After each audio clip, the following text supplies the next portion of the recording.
Welcome to the Jaime Flares podcast, a sanctuary for soulful creatives, leaders, and heart-centered humans navigating the edges of creativity, authentic expression, and personal growth. I'm your host, Jaime Flares, author, transformational guide, and founder of Whale Song Creative. Today, I'm dropping in solo to talk about a topic that is very dear to my heart and very rich in my perspective. We're going to be talking about the alchemy of authorship.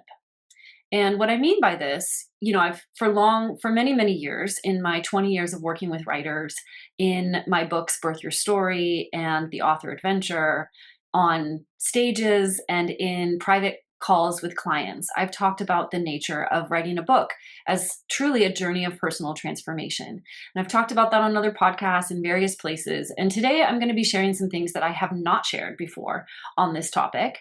And we're going to be getting a level deeper than a lot of the work that I've done and others do in this world of creativity, which is talk about the nature of the inner critic and resistance. So we're actually going to go a few levels deeper today and talk about the psycho-spiritual initiations that I've observed over many, many years in working myself as an artist and as an author, and also in guiding hundreds of other people through this process of writing books. So we're going to be talking about these 6 major thresholds that I've witnessed. These are places, they're not only initiatory thresholds that help us grow in a particular way, but they're also places where a lot of authors get stuck. They get derailed potentially or stalled out in their process. So we're going to talk about these things that are often going on under the surface, even under resistance and under inner critic conversations and things that stop us, are actually the reason why the inner critic is piping up when we go to do a big project like writing a book. So I really believe that writing transformational nonfiction and personal memoir is one of the few modern initiatory processes that we have in our current culture that really invite us to become the authority on our own experience. And I'm going to talk about authority in one of these thresholds as we go. So hold that thought as far as authority. But really, there is something unique that I've been tracking for many years that happens as we go to write a book that's a little bit different than other processes of personal growth and transformation that we might pursue in our lives. Again, this is what I'm sharing today is not something I shared in the author adventure. It's actually new work for me, a new piece of the work that's emerged that I want to share. I want to say that there's a couple ways of looking at this. So I'm calling it the alchemy of authorship. We can also talk about it as the initiatory thresholds of authorship. These are the patterns that I've observed over time. And again, this is places where people sometimes get stuck. And truly, the work of authorship, I find, is not just about creative work. It's not just about communication. It's not just about expression, but it's also about identity. So we're going to dive into those things today. First, a few caveats. Not all of this is everything I share today is going to be applicable to you and your project if you're engaging in a creative work or a book. The work that I share today is not meant to dramatize, catastrophize, or complicate or make any more serious any of this terrain. We want to right-size this work. So yes, we're going to be talking about these deeper things that are going on inside of our beautiful psyches as we go to write a book. But this isn't meant to intimidate you or deter you or make it feel like, wow, this is such a big deal, right? Because sometimes that can also kind of freeze us in our tracks. And this isn't work. So these initiatory thresholds aren't necessarily thresholds that you need to go out and seek. They're things that naturally arise in the process of authorship. So again, we don't have to go out finding them. We don't have to kind of start digging for these things, but they tend to naturally emerge. And I do think that understanding these, so hopefully through this podcast, the reason I'm sharing this is because through understanding these, 1, we can normalize them. 2, we can start to get a little bit of a sense. Maybe things that might otherwise be in our blind spot, we can start to get a sense of what is actually going on when I say, I feel too busy to write this book, or I feel really overwhelmed every time I step toward the page, or I can't get past this hurdle, like this stage of the process, or every time I go to write, I feel really scattered and really resistant, or I feel like this project is just a drain on me, right? So those are some things that I hear with authors where these other things are actually going on under the surface, but they're not in the light yet. They're not in our awareness. So the purpose of this podcast is to help bring these things to awareness so that you can see whether any of these might be at play for you. So there's 6 of these that I'm going to share today. All of them are interconnected. So you might see some themes kind of repeat as we talk. I really find that meeting these thresholds as authors and as creatives, it's a spiralic process. So it's something that we return to. These things are things that we revisit again and again throughout our journey as creatives and as authors. It's not linear. So it's not like, check that box, I crossed that threshold, I did this, I did this. They're more like major landmarks that we revisit again and again. And different things might come up in different projects, at different times in our lives, at different seasons of our lives. And so these are things that are places we may visit again and again. And even as I reflect on my journey as an author, I've found that, again, this is practice. Like, we meet these thresholds as practice, as part of our devotion to our craft and what we're here to share, and not necessarily things that we like accomplish. So those are just some things to preface all of this work in. So let's get started. So these are the 6, what I'm tracking as these 6 major thresholds, these psycho-spiritual thresholds that authors often encounter, known or not known, as they move about their process and their projects. So the first one is claiming your voice and meaning making, deciding that your voice matters, deciding that you have the authority to make meaning of your experiences and to matter, to decide that you matter, to decide that your voice matters, to gesture in a way that honors the truth of that voice mattering. This is our ability to claim capacity to make meaning from our experiences, to say, this is what happened and this is what it meant to me. This is the process of coming to value and allow ourselves to stand in our own subjective experiences. So oftentimes, and this might be a theme we return to as we talk, oftentimes, we've really been conditioned to honor the experiences that get validated out in the world, honor truth that is validated out in the world or by some other authority in our lives, our parents, our teachers, our mentors, other experts, right? Oftentimes, especially when we come to memoir, there's this idea of like, what if I say it in this way and people don't like it? Or what if so-and-so in my life says, well, that's not what happened, right? We have to remember that, especially when it comes to memoir, but also when it comes to nonfiction and we're telling our stories, we are sharing our subjective experience, not an objective truth, but a subjective truth. But subjective truth matters, right? So part of this is honoring the fact that our subjective experience of our lives matters, that how we perceive things is real and worthy of being read, of being received, of sharing and expressing. This really shifts the authority, like the locus of authority, from out there somewhere to inside. And that is really, really deep work, especially because it goes against our conditioning. So there's this deconditioning and shifting in identity that has to happen as we claim our voices on the page, as we step forward as meaning makers, as we step forward as those who say, like, hey, what I have to say matters. It's a really, really big thing, especially, depending on our personal histories, that can be quite revolutionary and quite transformative. We're shifting that authority, as I say, and we're changing from my life means what others have validated to I decide what it means to me. Like, I am the agent, I am the author, right, of my experience. I decide how it gets told and what it means. Shifting, I have a right to speak because someone outside of me has given me permission to speak, to I have a right to speak because I have lived and experienced and because I choose to speak. So that's really big. Oftentimes, I found this in myself. Sometimes we're waiting for someone to give us permission, for someone to say, will you please write this book? Will you please say this, right? Will you please take time to bring your wisdom to the page? Like, we're waiting for someone to give us permission. And we might encounter that more than once on our journeys. We're just waiting for someone outside of us to give ourselves permission. This transformational threshold, this initiation of authorship, is actually us making that choice for ourselves, giving ourselves that permission, standing behind our own perceptions and views as really valid and real, and trusting that. Sometimes this this initiation around voice and inner validation and meaning making and mattering that are all kind of in this cluster of this number one threshold that I'm speaking about. Sometimes these can connect to for us around wounds of visibility. We're going to talk more about visibility in another one of these. But if we have an experience or series of experiences in our past where visibility has meant exposure or danger in not so great ways for us, that can prevent us. That can be a hurdle, not prevent us, but that can be a challenge or something that we need to meet and metabolize as we move into authorship. And sometimes that can get triggered in this piece around our voice and inner validation. If we have a history of that external validate, needing external validation before we say this is worth doing, right? Or this is something I'm allowed to do, that can be here.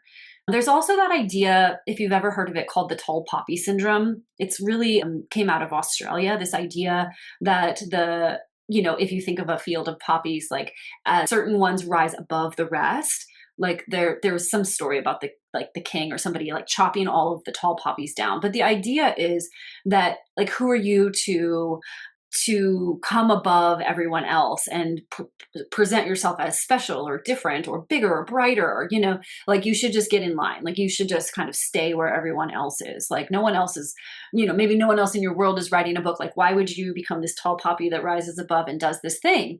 That idea that it's kind of like this unsupportive humility, but it is conditioned into some of us that we need to kind of bring ourselves down to the level of average, like everyone else. And so that can kind of get kicked up here as we decide to grow a little taller, as we decide to do something that maybe we don't see a lot of people doing in our world. So maybe we do, maybe we don't.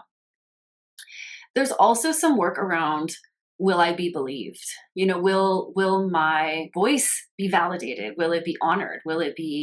How will it be received? That's a piece that's kind of connected here around voice. And really what this comes down to is what I call epistemic sovereignty. Epistemic is like, how do we know what we know? Like, how do we come to know something? And this is around choosing to know what we know, to declare that we know what we know, again, in our subjective reality, right? But this is a really powerful threshold that authors encounter in their journeys of writing books that we may or may not be aware of. There are some ways to work with these things. There's actually a lot of tools that I use in each one of these thresholds when I work with clients. We're not going to get into all of those today, but there are ways that we can actually work on liberating our voice. There are ways that we can create a safe field for our voice. There are ways that we can do boundary work, unblending our voice from others. There's a lot of energy work and somatic work and even thought work and belief work that we can do in each of these thresholds to really meet those moments. Just as I share all of these, there's nothing that's wrong with any of these thresholds. These are normal and really brave places for us to meet our edges as we work as creatives in the world. And so they're not problems. They're just natural pieces and places that we meet in this process. And there are ways to work through them. And that's really the value of having a mentor or a guide or a companion as we're working, is that we don't just meet those structural issues in writing or those things like that are really just about the words on the page. We're actually meeting you as an author and meeting these places that you're meeting inside of yourself to help you navigate through them. Okay, so the second one is differentiation or individuation from old allegiances. So again, you're going to see that all of these are somewhat interconnected, but this is really choosing our authenticity over compromising ourselves for belonging and actually belonging to ourselves. So what I mean here around old allegiances is we often have these silent vows or loyalty contracts. They may be conscious, they may be not, about what we're allowed to do or say in the world, how we're allowed to be, what's true about us, like, oh, you're the smart one, or you're always a good, you've been a good writer, like all these things that we've been told by others in our world that we might have to review. This is like one of the thresholds of authorship that we might have to review or meet or reconsider as we go on this path. Oftentimes, we are still in this work of deconditioning from our origins, from our cultural conditioning.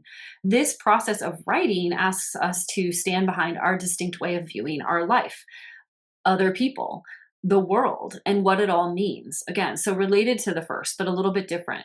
This is the capacity, building our own capacity to tolerate being seen as we are and potentially being misunderstood or judged for that, right? So this kind of hits this one really hits our, like, the risks, the deep fears we might have around not belonging or fear of exile. Like, if we do this thing, if we say this thing, and again, this might not be conscious, but it may be living somewhere in your beautiful psyche as you go to write, and it might be something that you encounter as a block or resistance. And this is what's underneath, which is that, am I really willing to tolerate this risk of not belonging?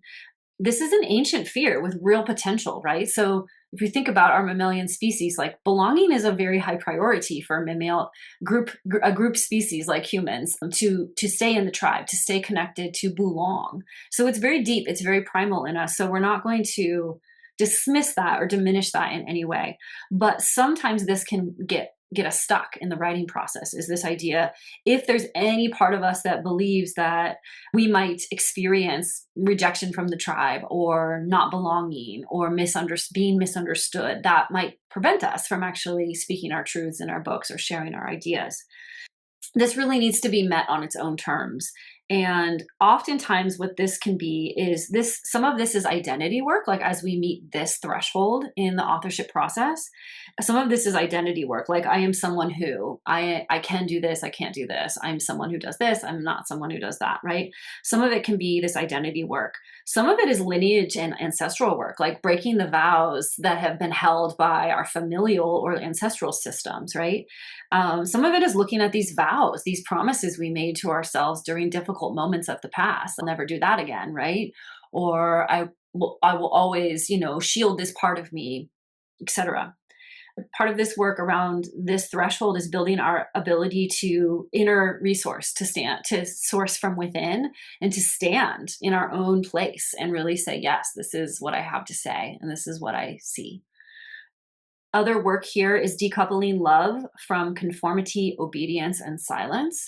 So being able to say, this is what I think, and letting, especially with old vows and allegiances to parents, to families, to the ancestral realm even, is like, again, shifting out of love means obedience, love means silence, love means we never talk about that thing, love means we never use our voice in this way, right? Being able to intentionally decouple those. And there's also grief that might need to be metabolized when we come to this threshold. It might be a process of not carrying other people's expectations for us, right? Allowing ourselves to consciously shed some of those expectations that are placed on us about what we do and don't do in the world. Shifting that emphasis from what will they think to what do I think, right? So sometimes we can get stuck in the authorship process of like, well, what are they going to think? What are they going to think? I see this sometimes in books that are constantly providing caveats and qualifications, and like, they're doing this like very careful, like walking on eggshells, like, I don't want to hurt anybody's feelings. Like, of course we want to be conscious of our readership and generous with them, and that's part of ethos building, is really letting our readers know that we understand where they are and that we're thinking about them and their experience as they're reading.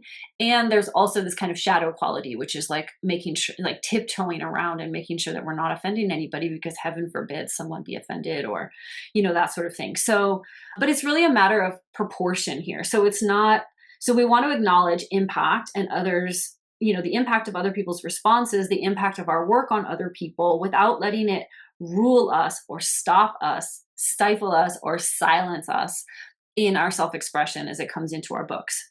Things here are, I will not abandon myself for approval. I will not shapeshift and contort myself to fit what I think other people want from me, right? So there's some big work in this space, and it can come out for different people in different ways.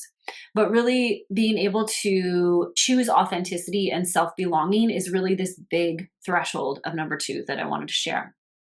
Number 3 is what I call, really, this is the capacity to sustain, to stay with, and to adapt to what I call long cycle creativity.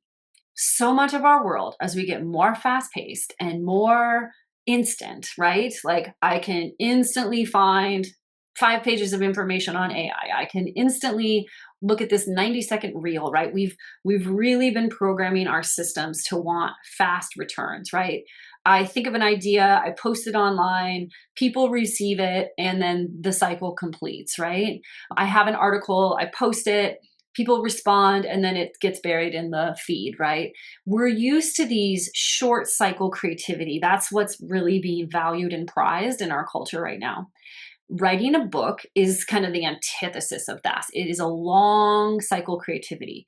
It requires delayed gratification, delayed knowledge of impact, delayed results, building this capacity. So this is really building capacity. Authorship really asks us to build capacity for endurance, to endure, to stay with something that has no guarantees, to stay with something that's not immediately receiving broad applause or hundreds of likes or thousands of views, whatever it might be. This is the capacity to see something through without a guarantee. To really, so the beauty of this, and this is why I think authorship is such a unique container of transformation, is that it's, we could see this as like, that's a problem with books, is that it's just so slow and it takes so long. And that's really the problem. There's some kind of special quality inherent in this design. It's really a feature of this initiation. The fact that it does take that long and require so much devotion before you get immediate validation out in the outside world, it builds something in, right? So this is this third threshold of the alchemy of authorship, is being able to develop this capacity to sustain, to stay with, and to be able to thrive in long cycle creativity. So parts of this are being able to weather storms, resistance storms, challenges in our external life that compromise our ability to, or challenge our ability to stay with the writing process.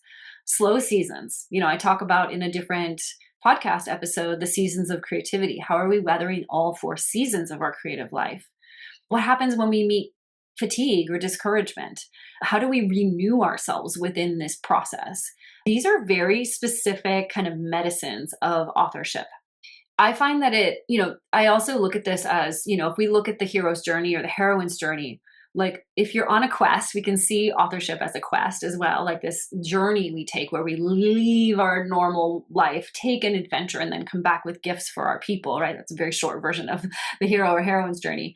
There are tests and trials along that journey. And so those are the things that are challenges here in this third piece of the alchemy of authorship, which is, can we stay committed? Can we stay devoted when we're tested? A couple other thoughts here under this number 3 for the inner alchemy of authorship is that we're learning in this long cycle of creativity to build an inner witness, to build this inner source of validation, to be able to see and celebrate and kind of almost create these mini cycles in this longer cycle that are able to really acknowledge the progress we've made, that are able to really validate what the work that we're up to, even if we don't have, a room full of people applauding for us, right? Or a group of avid and active readers yet, right? This is the process of staying in relationship when we're being alchemized, because the process of writing a book changes us. We're going to talk about that more. And it also changes how we're expressing our ideas as we go forward in the process. So how to just stay with that as things shift, as the landscape changes as we go. Staying in the process when we want to run is the alchemical work. So when people are like, how do you adapt to long cycle creativity? How do you stay in the game when it's such a long game, when it's like the Iditarod and not a sprint, right? I find that the people who end up writing, it's not because they have better ideas, because they're more qualified, because they have any special thing. They endure, they stay. When the rubber hits the road and things get hard, they persist, they persevere, they stay with the process. Even if they have to slow down, even if they have to change strategies, even if they have to pause for a moment, they come back. Those are the authors that I see again and again who see it through, who have so much reward on the other side of this threshold, are the ones who stay when they'd rather run. And so here I want to talk about also the difference between inspiration-based creativity and devotion-based creativity. So inspiration-based creativity is like, I'm only going to write when it feels really good and easy, and it's always going to feel great and it's always going to be in flow. Of course, we want to experience those things, and we will experience those things in the authorship process. And will also be times when we don't feel super jazzed, when we're wrestling with an idea a little bit, or things don't feel like as much in flow in our process. Devotion-based creativity actually decouples our committed action from our emotional state. So we can feel our feelings. We're not going to override them. We're not going to diminish them. We're going to allow ourselves to feel what we feel, and we're going to show up anyway. That showing up might look a little bit different based on how we need to honor ourselves in that moment, but we keep going. Like, we just keep doing it, right? This is one of the core tenets of contemplative practice, of athletes, right? Of all those of us who have done extraordinary things that are not ordinary for the average person. Writing a book is one of those things. This is how we become extraordinary, as we sit in the discomfort, we sit with, and we learn how to sustain. This is pretty revolutionary in terms of how our brains are being wired, in terms of the dopamine architecture and the fast hits and all of that. So I know I already talked about that, but I wanted to name that too, is that it really is counter to the way we're being conditioned right now in our culture. It's really radical and really cool. That is number 3. So number 4 is developing beyond ordinary, again, extraordinary, not what most people take on in their lives, depth of clarity and coherence. So writing a book means that we have to sift our life experiences, the things we know, the ideas we've interfaced with, that we share with others, that we work with day to day. We have to sift through and process those and consolidate them in a clear and coherent way in order to write a book. We have to sift through and determine the meaning that we want to share at a deeper level. That is a kind of metabolization of our experiences and our knowledge that most people don't undertake unless they're writing a book. And that's why writing a book builds authority. We're going to talk more about authority in a minute. Writing a book requires clarity. I will say that even being an editor and a coach for so long, clarity has been one of those skills that I've been asked to hone at a level richer than many other people. I've been asked to engage in that level of clarity, especially when I'm looking at someone's like structural outline for their book. And I'm like, okay, clarity. Like, how do we find clarity here? Because one of the biggest ways that we can derail a project is to be unclear about something in our expression of it, to overcomplicate something, to have gaps in our thinking or gaps in the way we're sharing a story, right? So the work of authorship is really this work of deep clarity and coherence. And that is work that takes effort. It's not that it's hard, but it takes effort. Any parts of our experience that haven't been metabolized, that still live unexamined, unintegrated, or unmetabolized, or somehow fragmented in our own psyches, we're going to have to do the work on to metabolize, to integrate, to bring clarity to, and to create this coherence so that we can provide a unified through line in our books. That takes this is a special threshold for authorship that isn't present in other kinds of practices or things that you can do in life. This is very unique to writing. And there's a paradox here of holding complexity and multiple truths, right? Because if you've ever gone to write a story, I would imagine, I certainly do, we know that there's a multiplicity of truths. We know that there's a lot of ways that we've looked at an experience through time, which is actually a really liberating aspect of doing narrative work, is to see how our relationship with our experiences has changed through time. So we want to be able to hold complexity and multiplicity of truths, and we want to have the capacity to make choices around the one way we're going to choose to present this thing, these ideas, these stories in our book. So this is sometimes akin to like picking one fruit and leaving others on the vine. So some of the work around this threshold is releasing the idea that we have to include everything, right? This is one of the impulses that I see in my author clients again and again, is that they want to be an encyclopedia of an idea, or an encyclopedia on a concept or a topic, or an encyclopedia of their life story, right? Everything gets included. We want to be able to do in this work of clarity and coherence, this sifting and this kind of pruning, like the bonsai, like pruning our stories and our ideas back to, choose some and leave others on the vine, right? Choose some fruits, leave others on the vine. We want to hold complexity here without overcomplicating things for our readers. So sometimes I see this block of people who have such a nuanced understanding in their area of expertise, it almost stops them in their tracks from being able to communicate this because they see all the complexities.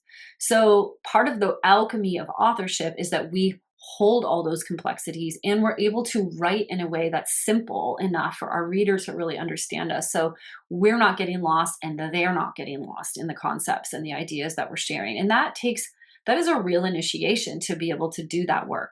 This is also identity work. So meeting personas and contradictory self-images within ourselves, allowing like the right size vulnerability to come out on the page. Like, how are we going to present that in a clear and cohesive way? Letting our soul or self come through on the page, right? These varying parts of ourselves. Like, how do we let that deepest, wisest one tell the stories, share the information? So there's work in there as well. So we might consider what identities we have to release as we become the one who writes this book. We might have to forge this mental discipline and practice as we move toward coherence, staying with the process of clarity making. This is, comes out in the drafting process. This is, oftentimes I'll work with people where they do come to a moment of pause in their project where they're like, realize that I actually have some more inner metabolization work to do in this space. Part of the process of this particular thread of the initiatory thresholds of authorship is that we are doing a lot of memory recall and consolidation. It's like pulling out the file cabinets of our life experience and doing like an overhaul of like what gets kept and how does it get organized and all of that. It is a process. So clarity and coherence can't be forced. It does have to happen organically. There are parts of our experience that will need to meet as we go through the authorship process and integrate before they're really ready to come into a book, right? Before they're actually ready to be in our books. Things work on us in our book writing process just as much as we're working on them. And so those things need to be honored and respected for their organic timelines. But it doesn't mean that it's a place that we need to get stuck. So there's a lot of ways we can meet this space of creating coherence, metabolizing our experience, making choices about how we're going to name something, share something, express something on the page. There's a lot of things we can do here. Okay, so that's number 4, is this threshold of building the depth of clarity and coherence that we need in order to bring forward a book. The 5th threshold of authorship is this internalized authority. So we've been talking about authority this whole time. I wanted to share, I did a little bit of etymology research. I love etymology, like what's the root of a word? So the root of the word author, originally I went and Googled like the definition of authority, and it's a very patriarchal definition of authority. I think it was something, I didn't write it down. I think it's something like the ability to rule or control others or situations. It's something like that. It's definitely about like domination and control. I'm like, that's not going to do. I'm like, we need to go back a little bit further, because I do think it's noteworthy that the word author and the word authority are so similar. They're almost the same. So those words actually stem from the Latin auctor or auctor. And what it means, so before patriarchy distorted the word authority, what that word means, what author means, is someone who originates, someone who promotes or gives increase to something, someone who causes something to grow. So author and authority is the one who starts something, the one who allows something to originate from them and to grow it, to be the steward of its growth, right? So that's a whole new paradigm of what authority means. And that's exactly what we're building inside of authorship, is this authority, this ability to grow something original from ourselves, from our own source of our life experience, of our history, of our soul, right? We want to sit back in this process. As part of the alchemy of authorship is cultivating our capacity to sit back into our internalized authority. We talked a little bit about kind of the old allegiances and breaking with some of those in number 2. That in some ways is like preparation for this internalized authority. We want to right size ourselves in the process of becoming authors and stepping into our authority. So this isn't about becoming aggrandized, right? This isn't about being like, I am bigger, brighter, like all the things, smarter, whatever. I have this thing that makes me, it's not about aggrandizing or making superior ourselves. That's patriarchal domination thinking. But it's also not diminishing or excessively being humble in our writing process either. There's this right sizing, like right relationship we have. And this comes with building embodied, grounded inner authority. A couple things here I want to share. Sometimes the way that this one shows up in our writing process is that we have this inclination to hide behind leaders, mentors, and experts, putting their voices out front in our books. And really I've talked about that elsewhere. That's not the game. When we're writing our own book, our voice leads. So it's about becoming comfortable with that leadership as well. But that's one place I see this, is that we're borrowing authority from others. That's not to say I'm anti-quoting or using experts. That's all important and part of the process. But there's a way that we can sometimes hide behind, and it's like a matter of proportion, right? Excessive use of other people's voices where we sort of lose the author. And I've seen that in many manuscripts. Like, we cannot find the author in the work because everything out front is these other authorities being shared. Excessive exposure or vulnerability as a way to be credible, right? Like, let me just pour my insides out. Again, that's not to say that it's wrong to be expressive and clear and open in our, especially in memoir, but using exposure and vulnerability excessively as a way to try to garner credibility can be a place where this gets a little sticky. And then using our own credentials, our own maybe academic way of speaking or professional ways of speaking as armor. So again, it's not that using vulnerability, experts, or credentials is wrong. It's about the quality of how we're using them. And are we using them as a way to borrow authority rather than building our own inner authority? And the work of authorship is going to show us that. We want to be able to release credentials as armor, not overly armor, but not overly exposed, but find that middle ground that's negotiated within. So again, this is really about power too. Like, we're negotiating power as we step into authorship. And we want to decouple, right? Because authority has been this distorted idea or concept or practice, like lived embodied thing in our culture, there's some reckoning that has to happen here so that we build right relationship to power and authority. So the other ways that this threshold can arise for us is we have to meet authority and decouple it from abuses of power, false power, as well as performance and proving. So we want to check, like, those things can all be here, like the pressures to perform, pressures to prove our worth, this idea that like maybe we would do harm by sharing our voices or our ideas, right? All of those things might be met in different ways depending on your situation. We move from power over or power under to power with as we step into embodied, internalized authority as authors. We take good care of our readers, and we're willing to really stand in who we are and what we have to share. So this can get nuanced. And again, it looks a little different for each person. But what's important here is that the confidence that we develop as authors doesn't just come from us. It's not just an idea, and it's not something we have to master before we begin, right? Confidence and this internalized authority, this right-sized power with, is built through the actual doing, the actual writing, the actual engagement with this process. That's where the alchemy lies, not in thinking about it, not in waiting for readiness, but actually doing it messy, doing it a little gritty, learning as you go, developing. That internalized authority gets developed through the process. And it's not, authority also doesn't mean that you're certain and confident all the time. It doesn't mean it's this infallible, like godlike status that you've now achieved. True internalized authority actually holds a lot more nuance, a lot more uncertainty, and a lot more complexity. So that is that true embodied authority. Okay, so that's number 5.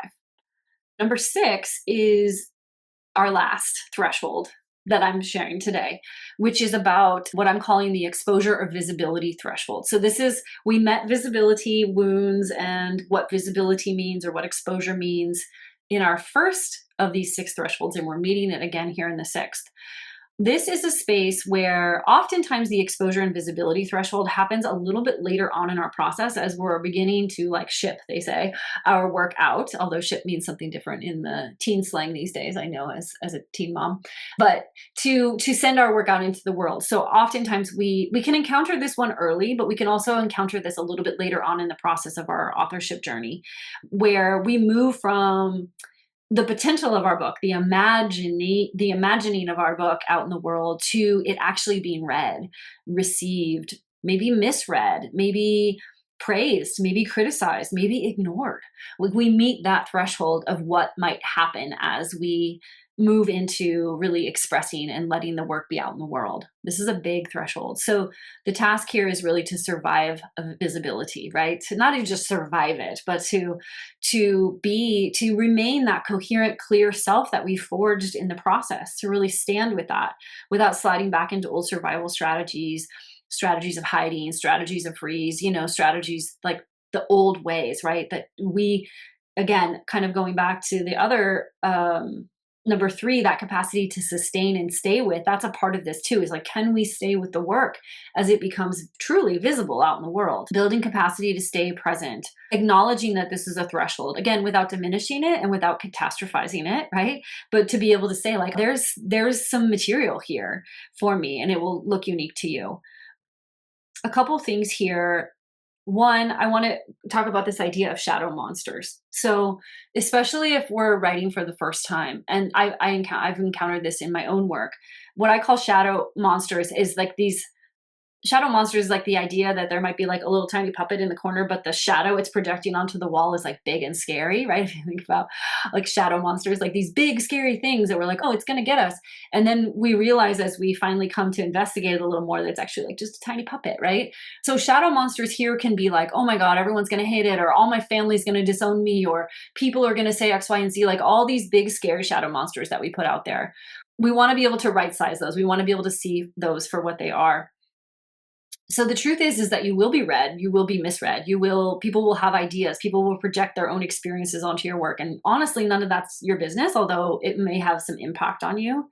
I will say, in the first book that I published, I felt a lot of those big shadow monsters as I was writing. I'm like, oh, people are going to say this, they're going to say I have not qualified for da da da da. And of course, by and large, like 99% of the feedback I've gotten about that book has been like 5-star, absolutely fantastic.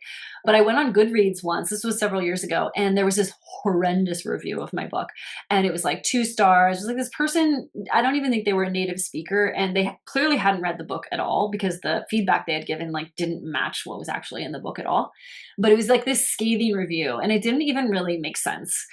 It didn't really affect me that much. Like, I was like, okay, like, that doesn't actually mean anything because I've already built the embodied authority in this process, this internalized story. Like, I know what this book is. I know what it does. And this isn't even an accurate representation. Like, it's not even an accurate critique. It's just kind of trolling on the internet, and it didn't really matter that much. And so what had been a shadow monster for me turned out to be like this tiny, harmless child's puppet. Like, it really wasn't a big deal.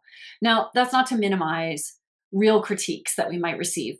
The truth is that most of our work will have some kind of blind spot in it. The beauty of writing is that we have a lot of checkpoints. We have a lot of opportunities to check for blind spots. Even that book, Birth Your Story, that first book that I published, it's about, helping parents write the birth story, their experience of birth, of either them giving birth or their partner giving birth. And I tried to account for as diverse a set of experiences as I could, because birth experiences are diverse as the people who are involved in the birth experiences. I missed a subset during my accounting in that book. And it was brought to my attention after a book talk that I gave at a local bookstore. And it was a beautiful opportunity for me to see something I hadn't seen before and to have a really meaningful conversation about the person who brought it to my attention. What could be a fear of like, gosh, what if I forget something, right? What if I don't see this or this? Like, those become opportunities for us to grow, have conversations, maybe add to the book if we find it absolutely necessary later on. Like, there's a lot of ways to meet that aren't as scary as they might seem at first. So some things that can help when it comes to the exposure and visibility threshold of authorship is practicing micro exposures as you go through the process. So oftentimes when we start writing, it's just us and the page. And that's a beautiful place to start. And that's an important place to start. It's a sacred place. That relationship between you and the page, that's just the two of you, is really sacred. And then we might create some micro exposures through the process. So having a coach is a huge way to get this micro exposure of visibility as you go, to build that muscle of tolerating other people seeing your work. That can be huge. Maybe it becomes editors or beta readers or a small group of trusted people that begin to read and receive your story. Now, you're going to experience, even in those places where their own projections, their own life experiences are coloring their perception of your work, Your job is to stay with what you know, what you've transmitted. Everything else is everybody else's business and not yours. We do create, especially towards the end, as we're ready to actually release our book into the world, it's helpful. We're really shifting from its gestator, its channel, its co-creator, to we pass this big threshold where we become its ambassador, its steward, its champion in the world. That's a different relationship to this project than we've had before. So as we cross this initiatory threshold, it can be helpful for us to actually decouple our identity, ourselves, from the work that's going into the world, to release it into the world as its own living being, as its own consciousness, as its own creation, and being able to actually, mark that. I'm a big fan of ritual and ceremony, being able to mark that consciously, that like, this is something that now goes and lives in the world independent of me. I've been its gestator, I've been its creator, and this is a fundamental shift in my relationship with the work. That can be really important. One of the things, I often see, especially like on social media, I've done it myself, this moment when we first get to hold our book, like that moment is often captured, like this first moment of really seeing it as its own thing, its own creation. It's like holding your baby for the first time. If you vibe with that, I do. I think it's similar to that experience. We often celebrate that moment of seeing it in real life, but we don't always mark the occasion of letting it go into the world. And I think that that's a really important threshold that we want to mark as well as authors, is like releasing it to do its good work in the world. Yeah, just limiting confusion between our work, our book, and ourselves. There's also this ongoing, this is kind of connected to, what is it, number 3, sustaining. There's also a sustaining threshold that happens as we hit marketing and visibility, this ability to stay with our ambassadorship, our championship of the book as it moves into the world as its own identity and its own creation. Being able to engage with audience with also good, healthy boundaries. Being able to market the book, right? That some of those are in that threshold of sustaining, but actually kind of happen toward the end of the process. Okay, so let's summarize these 6 thresholds that we often meet as authors in our journey of personal transformation through writing. So the first one is that ability to claim our voices, to decide that we matter, to decide that we have the power to make meaning of our lives, and to let that be enough. That's the first. The second is differentiation from and shifting our old allegiances that prevent us from authenticity, that are barriers to authenticity, to choose authenticity inside of ourselves and self-belonging over the things that might silence us in order to belong. Number 3 is adapting to long cycle creativity, to building our ability to sustain and stay with the process. Number 4 is building that beyond ordinary depth of clarity and coherence through metabolizing our own experiences and our own ideas to really bring it into a coherent, unified whole through the process of writing a book. Number 5 is that internalization of authority, to right-sizing our power, to be in power with, and to meet any of those distortions around authority so that we can not be over-armored, not be overexposed, not be speaking above our readers, but not also being unreasonably humble or inappropriately humble, to really stand in or sit back in our internalized authority. And then number 6 is meeting that exposure and visibility threshold, being willing to meet that edge of being read, being seen, being misread, being judged, being celebrated, being ignored, right? All those possibilities that come as we release our work into the world, and the importance at the right time of decoupling, unblending from the book so that it stands as its own entity and we stand as our own entity as it makes its way into the world. So as you can see, writing a book is not just about skill and structure and progress and process, but it's actually this deeper identity work and this deeper personal transformation journey that's so unique to authorship, that's so rich for us. So these are identity thresholds and series of moments where we do deep psycho-spiritual work. We meet our edges. All of these things, what's really important in meeting all of these moments is, one, just to have reverence for the process, to have reverence for our experience, to expect that things will inevitably come up in the authorship experience. We want to be able to meet these things with capacity. So going slow is really important in this process. Finding those incremental spaces where we might be stretching our tolerance, but we can complete the activity that's ahead of us. Honoring our nervous systems, honoring the timing of these things. Some of these initiations take time to work on us. It's not something that we can just choose to just push through or gloss over if we really want to take this journey wholeheartedly. It takes a lot on all levels to bring a book through, right? It's not just about putting words on the page. And it's not just about creating a thing, but actually becoming someone in the process. So authorship that really is wholehearted, is whole souled, brings all of us to the table. Not to say that all of us is shared in the book, but that all of us is involved in this process. It is inevitably a journey of personal transformation. And so hopefully something in what I shared today resonates or helps guide you in some way through wherever you find yourself. So let's talk briefly about why having a coach, a mentor, or a companion during the process of authorship is so valuable, especially one who is aware of this psychospiritual terrain and not just the nuts and bolts of writing, which is what we offer at Whale Song. This kind of dual track, right? This ability to really track the psychospiritual initiations that are happening, meet people in those moments of resistance and those moments where things are coming up, and then also be able to meet people on the level of structure and coherence and, marketability and all of those other things that are really important pieces of the writing process. So a coach or a guide really is skilled companionship for this journey, for this unique alchemical process of authorship. We normalize the terrain that you're navigating, right? We're not catastrophizing it. We're not minimizing it. We're meeting it as it comes. We're not going out looking for it either. We just allow it to arise when it arises, and we know how to meet that moment with you. We help you meet and metabolize this material at each threshold. We hold the vision for your work and for your journey so steady so that when you waver, you can do the work, like that wave of movement that helps, that is the recalibration, that is the alchemical process, while we stay that steady source of support for you as you navigate the terrain. So that's one of the benefits of having a guide. We also kind of serve as a scaffolding for that new structure you're building psychospiritually and also in the book itself. So, we are the one who you're doing that micro exposure with, the one that you're bringing that movement toward coherence with, the one that you're that's witnessing your building of that capacity to stay with and sustain that long cycle creativity, the one who's witnessing and championing your internalized authority, right? The one who is helping you meet those visibility thresholds and those exposure thresholds, right?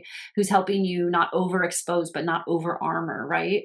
All of those things. It's sort of like a scaffolding for the thing that you're building so that it becomes really strong and robust, and as do you in this process. We also help you stay connected to your project and yourself throughout the process. So as things ebb and flow, as they inevitably do, as you meet the thresholds and the challenges that this process might bring up for you, we help you stay connected to yourself in that process and help you stay steady. You also have someone that can affirm to you, especially during that long cycle creativity where you don't have that immediate audience, someone that can really affirm that the work that you're doing is worthwhile, that it matters, and helps you stay on track for the bigger vision that your wisest self has for this journey, even as the parts that might be scared or have resistance come up. So that's really the value of having an author guide in your process. So at Whale Song, we offer book coaching, and that's something that I offer and actually have some availability to accept some new clients at this time. So if you're interested in talking more about having a companion for your authorship journey, please reach out to us. This work is really rich in this intersection of the psychospiritual initiation and the actual writing of a book, and everything that takes is kind of our specialty, and definitely one of those areas that I've built a lot of engagement and expertise with over time. So please reach out if you have any questions or are interested in exploring this further. Thank you so much for joining us today for this episode of the Jaime Flares podcast. If you enjoyed this episode, we would love it if you would share it with someone you think would resonate. This is how this work gets into the world and supports and benefits other people. Make sure you subscribe so you never miss an episode of the podcast. And of course, your reviews are also greatly appreciated. If you want to check out my work, like I said, all the links are in the show notes. We would really love to hear from you. You can also go to whalesongcreative.com to learn more about our work. And thank you again so much for joining us today. We look forward to seeing you next time. Take care.